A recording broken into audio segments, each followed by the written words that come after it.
So the question was, think about a situation where an adult, a disciplined situation, where an adult handled it well. Okay. Well, when we were kids, we used to play practical jokes on a lot of people. So we had our friend come over one day, he rode his bike. And my brother and I and one of our other friends decided, we were going to play a practical joke on us. We screwed the garden hose off the house, which is probably like a 50 or 75-foot garden hose, and we wound it through the spokes of the bike and all around the frame. So here this kid is getting ready to go home, and he looks at the bike. So he got mad, went home, and told his dad. Then we see his dad pull around the corner in the car.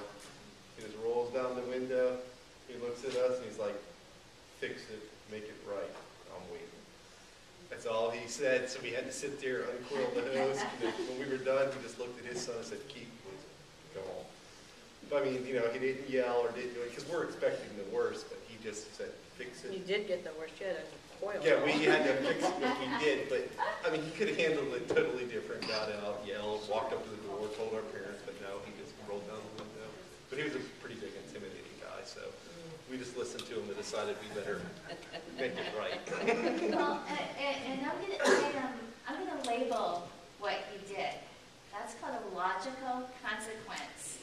Yeah. The punishment fits the crime, right? You had to make it better. You had to undo what you did, which in your case was a lot of work. And obviously you remember it. Yeah, well, I was expecting the worst, but Sure. he just handled it in a different way. I'm like, okay, we'll just straighten this out. So, but it's just something that just stuck with me. I guess maybe I was used to my parents yelling. They would have probably yelled first, and I'd said to deal with it. That He didn't do element of that. surprise. Yeah. Who else has a story? That's what else does. Nobody else had any experiences. Yes. Okay, those little snow globes that make noise, and you're like, ooh, snow and everything. Well, Mom wasn't looking, so I climbed up the vanity, and there was a collector. She told me there were collector snow globes. Don't touch them. I'll get them down if you want them. So I'm like, I didn't listen. I just wanted to be like, ooh, I'm going to go get this figure skater and turn it and listen to the music as it snowed. Well, the vanity started shaking, and I can get it, the last little hand. All the snow globes, all 5 snow globes, shattered, and I'm over there like putting it like, oh yeah, I didn't do it. And I run to my room and I blame it on my brother. Mom goes, oh, who broke the snow globes? And I pointed at him like, oh, I didn't do anything. Mom goes, well, who broke the snow globes? You won't be in trouble, but here what it was. And the result was they were swept up. They weren't collectors. They were easily gone to the store and picked out. They were just like, the little photos you put in behind the snow globes. I'm over here thinking, oh my goodness, they're collector snow globes. And I remember to this day, it's like they're easily fixed. Hey, you're going to have to pay out of your allowance. But it wasn't like, I'm over here thinking, oh my goodness, I'm going to get so much in trouble. But it wasn't as dramatic as I thought it was. I'm over there hiding in the corner like, don't touch me. But they can be easily fixed. Even to this day, it's like things can be easily brought back. Over little things. Yeah, and I think that sometimes we forget, as we can't control what the adults in our lives did. That already happened, and actually everything we did up until today already happened. So we can't go back and change that. But you said something that was very similar to what he shared.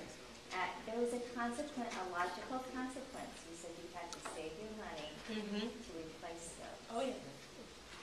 So that's a huge deal. Plus, the fact that what you learn and you probably think about as an adult through that experience is kind of how important is it?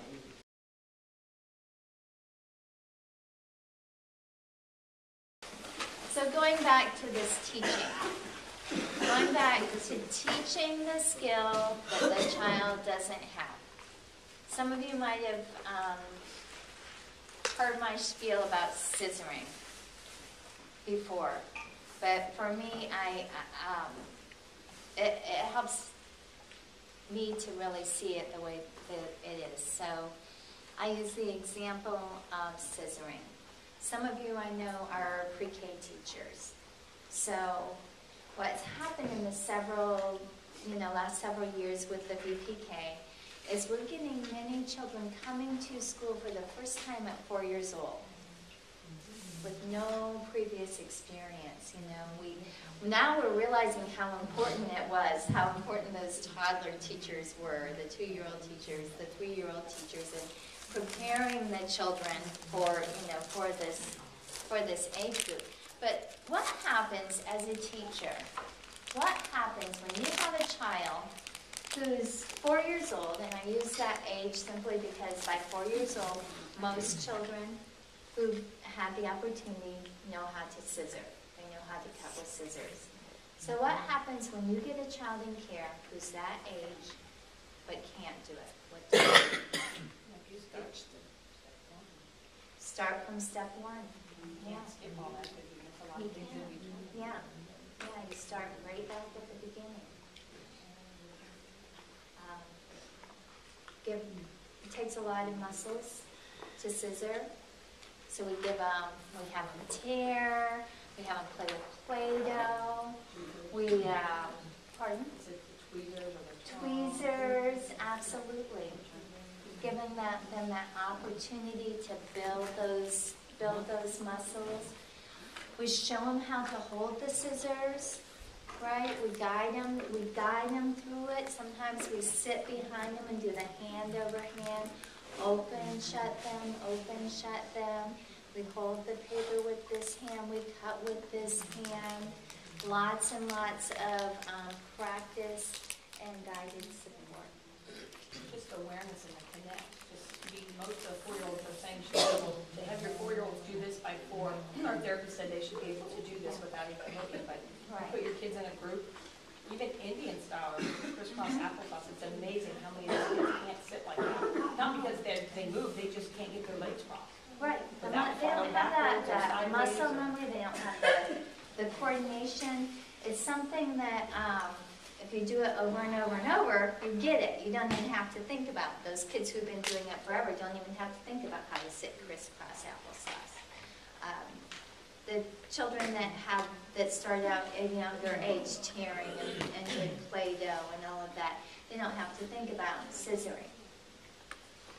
But if we get the child, you said it, you start back at 1. Start back at step 1 and take them through the process. Now, I'm going to do a little demonstration of a different kind of a way to teach children how to cut with scissors. And I want you to tell me after I'm done how effective you think my method would be. Okay? Okay. How many times do I have to tell you to cut with scissors? You go sit in that corner until you can cut with scissors. You just wait until your mama gets here and I'm going to tell her you can't cut with scissors. I am over it. You just go cut with scissors. Just do it. What do you think? Pretty effective? I wouldn't want to do it. It's so funny. I think I scare people sometimes when I come out with that. They're not expecting, like you said, when you yell, like people they don't expect that from you.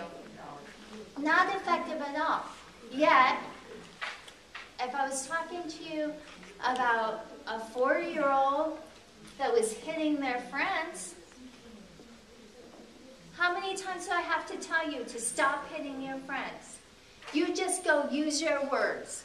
I'm going to tell your mom and dad that you're hitting your friends all day.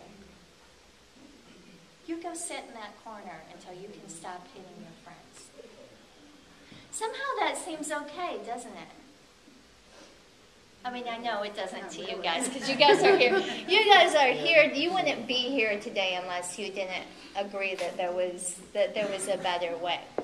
But there is a piece of us, maybe deep down inside, that goes, well, that's not too bad. Yet when we hear it in regards to scissoring, it sounds absolutely ridiculous. So the whole afternoon is going to be talking about the skill. The skill, the lack of skill. What is the skill that the child is missing that's making them not be able to behave in a certain kind of way? Part of that is lessening our expectations too, because kids are, kids are kids. I know I'm not perfect. I certainly can't expect children to be perfect every single day. But what I have to do is kind of shift my perception and look at those moments of misbehavior as my prime teachable moments. This is why, as a preschool teacher, I came to believe that that was absolutely the reason I was put here on earth, was to help those little guys learn the skills that they needed to know, which are lifetime skills. And I may not know what they're talking about.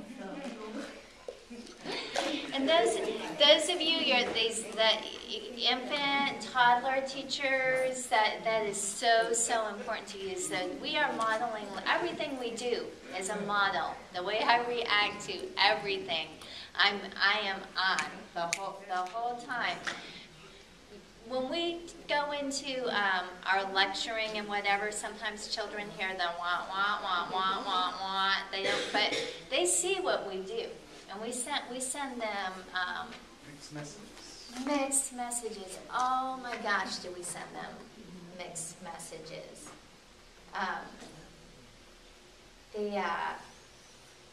Well, we don't hit.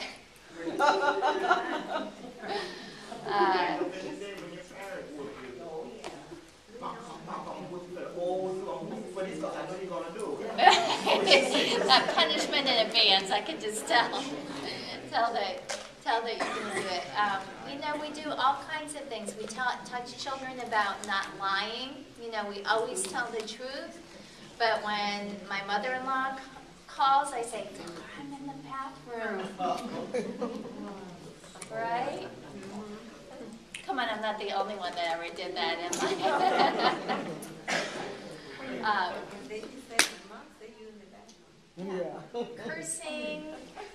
Cursing's a big. I'll tell you a true story in our pre-K classroom. Corey and Dustin were. I walked in the pre-K room one day. It was when I was the director, and I walked in, and I was doing something, and they were sitting over here. I overheard them talking to each other, and one of their classmates had gotten in trouble for using what the teacher called bathroom words. The cursing, right? So Dustin's like, oh, I don't even remember who it was. Probably David, because we all have a David in every classroom, the child in the classroom that's always in trouble. Ours was the David during that time.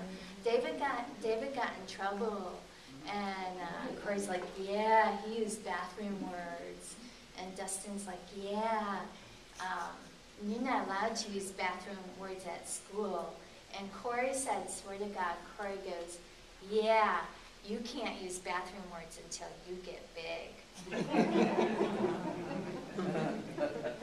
So how many times have we talked, the teachers talk to them, the parents talk to them about we don't curse or use bathroom words or swear or whatever the term is that you use for it. Said those words over and over and over again. But the message that they got, because that's what they had observed, was not that we don't curse or we don't swear. The message was, I can't do that until I get older. So it's amazing the kinds of messages that we send, and I hope as a teacher you're not cursing and swearing in the classroom. But that it's one example of what we see.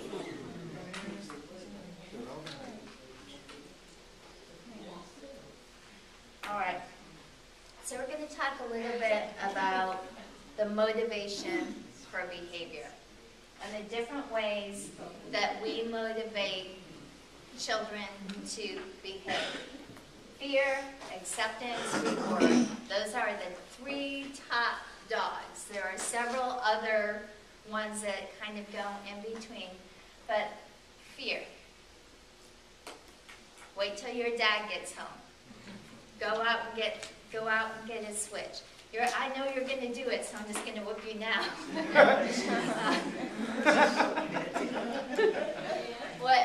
That fear. So we're motivated to behave because we're afraid of what's going to happen to us if we don't. That's a pretty strong motivator.